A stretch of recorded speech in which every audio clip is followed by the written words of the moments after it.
दोस्तों, मैं हूं राहुल जायसवाल और स्वागत है मेरे YouTube channel velocity 347 academic classes में। दोस्तों, आज से हम स्टील स्ट्रक्चर ड्राइंग की सीरीज स्टार्ट कर रहे हैं, जिसमें हम सभी प्रकार के क्वेश्चन को सॉल्व करेंगे। दोस्तों, स्टील स्ट्रक्चर ड्राइंग को पढ़ने से पहले हम इसके सिलेबस के बारे में जान लेते हैं कि सिलेबस के अकॉर्डिंग हमको पढ़ना है कितना, ठीक ना, यानी सिलेबस के अकॉर्डिंग हमको कितना पढ़ना है। तो सिलेबस अगर जान लेंगे तो एग्ज़ाम की दृष्टि से हमको यह पता चल जाएगा कि एग्ज़ाम में क्या आएगा क्या नहीं आएगा। तो बहुत से ऐसे बच्चे होते हैं कि जो सिलेबस के बारे में पूरी विधि विधान से नहीं जानकर पूरी किताबें पढ़ते जाते हैं। तो हमको पूरी किताब पढ़ने की आवश्यकता ही नहीं है, यानी हमको इतना ही पढ़िए कि जितना एग्ज़ाम में आए, उससे ज़्यादा हमको नहीं पढ़ना है। तो स्टील स्ट्रक्चर ड्राइंग यानी इस्पात संरचनाओं के आरेखन। तो आज की इस वीडियो में हम क्या करेंगे, डिस्कस करने वाले हैं 6th सेमेस्टर के स्टील स्ट्रक्चर ड्राइंग के सिलेबस के बारे में। देखो दोस्तों, समय न मिल पाने के कारण मैं लगातार लेक्चर नहीं डाल पा रहा हूँ, लेकिन मेरा वादा है दोस्तों कि सिलेबस के अकॉर्डिंग जितना भी पढ़ना है सब कुछ कवर करूँगा। आप लोगों का कुछ भी नहीं छूटेगा। बस आप हमारे साथ जुड़िए और अपने दोस्तों को भी कहिए कि हमसे जुड़े। अगर आप हमारे चैनल पर नए हैं तो लाइक और सब्सक्राइब करना न भूलें। तो समय गवाते हुए दोस्तों, स्टील स्ट्रक्चरल ड्राइंग यानी 6th semester diploma civil engineering के छात्रों के लिए सिलेबस के बारे में हम क्या करेंगे, डिस्कस करेंगे।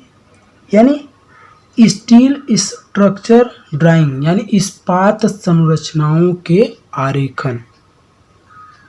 इस्पात संरचनाओं के आरेखन के नाम से ही पता चल रहा है कि इस्पात का ही इसमें खेल है, यानी इस्पात के बारे में हमको क्या करना है, पूरा डिटेल पढ़ना है।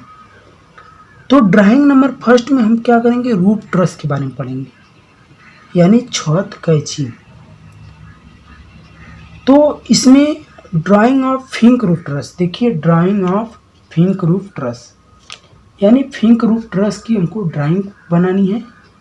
और ध्यान दीजिए, इसमें डिटेल नंबर 1 एक पॉइंट ध्यान दीजिए कि ड्राइंग नंबर फर्स्ट में हमको 3-4 ड्राइंग पढ़नी है, ठीक ना, एक ही ड्राइंग नहीं पढ़नी, 3-4 ड्राइंग पढ़नी। स्टील रूफ ट्रस के बारे में पढ़ना है, फिन रूफ ट्रस में drawing of Fink roof truss के बारे में पढ़ना है, और डिटेल ऑफ जॉइंट यानी उसकी जॉइंट के बारे में यानी पूरी डिटेल पढ़ना है। फिंक रूफ ट्रस के पूरे डिटेल के बारे में पढ़ना है, और साथ ही साथ fixing detail of Perlin and roof seat, यानी पर्लिन और रूफ सीट का पूरा डिटेल पढ़ना है, यानी एक्चुअली में क्या होता है। ड्राइंग नंबर 2 में कॉलम एंड कॉलम बेस के बारे में पढ़ना है, यानी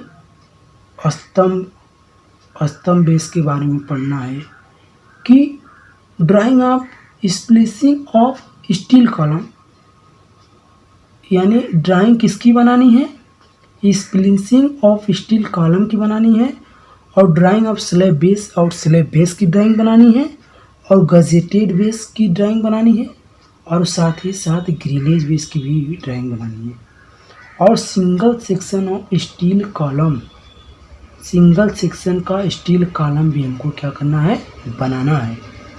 ड्राइंग नंबर 3 में कॉलम बीम कनेक्शन, नाम से ही पता चल रहा है कि कॉलम बीम का कनेक्शन के बारे में हमको क्या करना है, पढ़ना है। तो इसमें sealed and framed beam to beam connection, यानी बीम के साथ बीम का कैसा कनेक्शन होता है, उसके हिसाब से हमको क्या करना है, बीम से बीम के कनेक्शन के बारे में हमको क्या करना है, पढ़ना है। अब बी पॉइंट है कि बीम वो कॉलम कनेक्शन है, बीम का कॉलम के साथ कैसे कनेक्शन किया जाता है वो क्या करना है, वो ड्राइंग के माध्यम से पूरा डिटेल पढ़ना है, ठीक ना।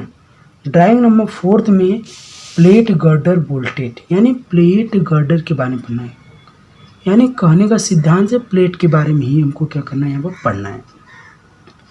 तो plate and elevation of plate, ठीक ना, प्लेट और एलिवेशन प्लेट के बारे में पढ़ना है। गर्डर भी डिटेल, यानी गर्डर के बारे में पूरा डिटेल पढ़ना है। एंड सपोर्ट यानी आलम के बारे में पढ़ना है। एंड कनेक्शन ऑफ शिफ्टनेस, यानी कनेक्शन ऑफ शिफ्टनेस के बारे में पढ़ना है। Flange angles and cover plate with wave. Flange क्या होता है कि आप रेलवे और ब्रिज जो पढ़े हुए टॉपिक आप देखते थे, 3 प्रकार के होते थे, ठीक ना, एकल, दोहरी, 3A होते थे। तो ए वाला होता फ्लेंज, ये होता था वेव। तो इसके बारे में हमको क्या करना है, डिटेल पढ़ना है, ठीक ना। तो इतना पढ़ने के बाद हमको ड्राइंग नंबर 5 में एक और पढ़ना है। ड्राइंग नंबर 5 में कि draw at least 1 sheet using CAD software, यानी एक शीट का यूज़ करना है, उसमें कैड सॉफ्टवेयर के बारे में आपको क्या करना है, डिटेल पढ़ना है, ठीक ना दोस्तों।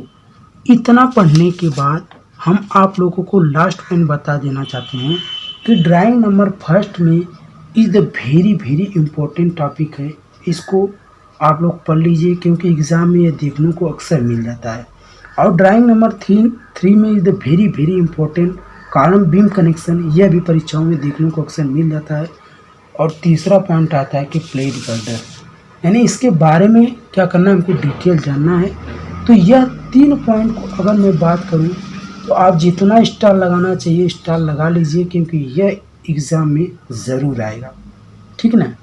तो इतना आप लोग अगर कवर कर लेंगे, इतना पढ़ लेंगे, तो आप लोगों को मैं चैलेंज के साथ कर रहा हूँ कि ड्राइंग में आप लोगों को बैक नहीं लग सकता है। तो दोस्तों, अगर आप हमारे चैनल पर नए हैं तो लाइक सब्सक्राइब करना ना भूलिए। धन्यवाद दोस्तों।